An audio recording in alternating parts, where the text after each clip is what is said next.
గారు చాలా స్మార్ట్ అయిపోతున్నారు. స్లిమ్ గా ఉన్నప్పటి నుంచి చాలా స్మార్ట్ గా అనిపిస్తున్నారు మీరు.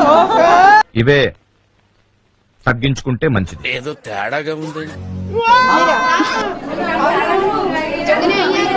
ఓవర్ యాక్షన్ చేయకరా. Come on cool. A few moments later. ఇదేంది ఇది నేను చూడలా. తినండి, కానివ్వండి. ఇది చాలా అన్యాయం సంధ్య. వాళ్ళు ఎవరో అంటే నన్ను ఇట్లా రివెంజ్ తీసుకోవడం కష్టం. ఇంత స్వీట్ తినాలన్నా ఇప్పుడు. లేదంటే స్లిమ్ అయ్యారంట, స్మార్ట్ అయ్యారంట. ఏ రకంగా స్లిమ్ అవుతారో చూస్తాను. వాళ్ళు కదా అన్నది. వాళ్ళంటే నా మీద రివెంజ్ నాకు తీసుకుంటారు. అవసరం లేదు. ఇప్పుడు ఇవన్నీ మీరు తినాల్సిందే. ఇంత స్వీట్ తినాలా ఇప్పుడు? ఇప్పుడు మీరు తినేదాకా నేను గదులను తినిపిస్తూనే ఉంటాను. ఎవరో దానికి బలి అయినారు.